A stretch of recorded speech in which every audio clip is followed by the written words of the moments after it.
So, guys, this is Prospect Channel TV. Thank you for always coming out here. If you're just joining us for the first time, please kindly subscribe to this channel and don't forget to give us a thumbs up.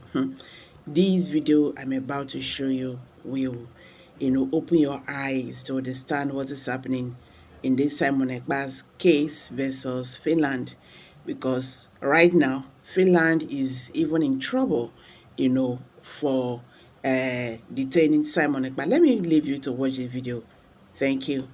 Here in the capacity of a representative of the Organization of Emerging African States. That's an organization, international governmental organization that Biafra is a founding member of in 2011.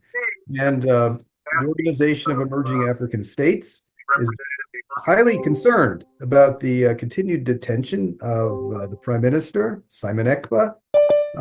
And we have therefore had a board meeting and we've done an investigation of his detention as well as the detention of Biafra's best ally, Ayaba Cho Lucas of Amazonia, who is also detained on similar charges in Norway.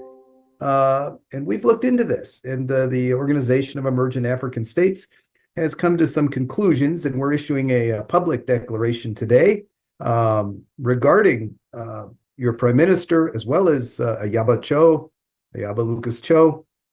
There's these two cases are linked.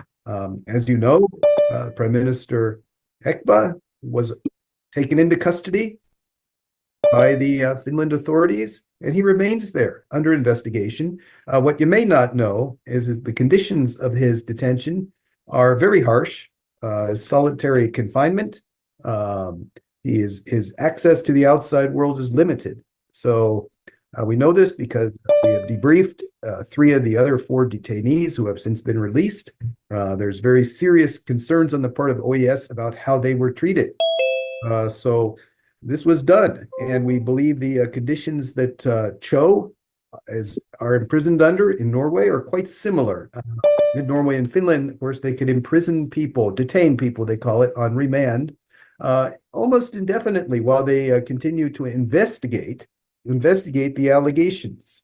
The main concern, besides the conditions of the OAS, which we are very distressed about, the main concern is how these allegations against Cho and Ekpa came about, and who was behind these allegations. Was it the government of Finland and Norway? No, they are complicit in this, but we know that in August, a delegation of Nordic ministers, including the foreign minister of Finland, went to Abuja, where they met with representatives of Nigerian government and ECOWAS.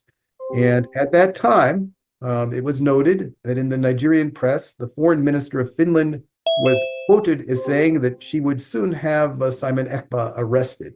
Now, at the time, the prime minister was aware of that, and we just kind of wrote that off. Simon Ekpa, he's an EU citizen. This cannot happen. This is just the Nigerian press. But what was that meeting about of the Nordic ministers and the Nigerians in ECOWAS? Well, it had to do with political and economic favors that were being exchanged. And shortly thereafter, of course, Lucas Ayaba Cho was arrested in Norway in August. And again, we thought, well, maybe that's just a coincidence. But now we see Simon Ekpa arrested in November of this year on similar charges. So it's clear that this is a quid pro quo situation.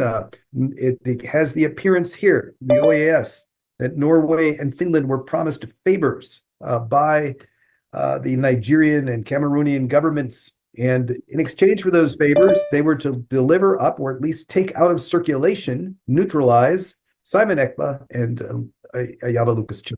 So, and that is indeed what happened, and that is indeed the appearance here. And I might point out, both Ekpa and Cho are EU citizens of Finland and Germany.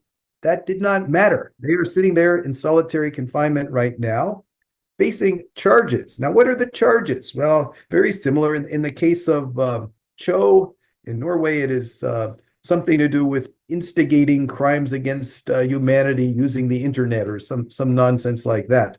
And in the case of the prime minister, similar charges, except they're throwing the word terrorism about that they're investigating. Somehow he's involved with terrorism. They don't even, specify what the terrorist organization is or what's going on with that. So the allegations are coming directly from the oppressors, from Cameroon and Nigeria. And both Cameroon and Nigeria are well-known human rights abusers. Of course, I don't need to tell you as Biafrans what has happened in Biafra and Nigeria as a whole in the last 20 years. I don't need to tell you what's going on in neighboring Ambazonia for the last 5 years or more. How many people have been killed? How many people are killed each year in Nigeria? This is a fact.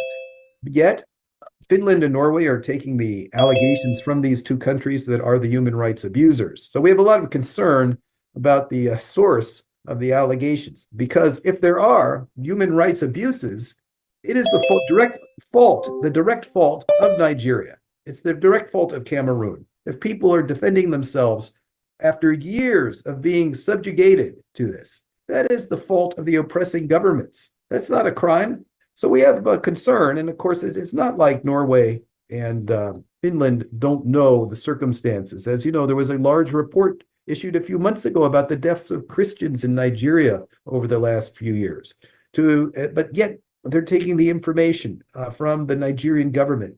And we see General Musa making the head of the Nigerian armed forces, making public pronouncements just in the last few weeks that he will neutralize Simon Ekpa, remove him from circulation. And we see the state governors in Nigeria saying the same thing, making new allegations against Simon Ekpa. And we see their mouthpieces in the Nigerian press and the provocateurs that are part of the security system making the same allegations. So OEAS is very concerned that the governments of Norway and Finland are conducting an investigation based on information that is solely provided by human rights abusers. The people who are responsible for the crimes are the ones who are accusing Simon Ekpa of the crime.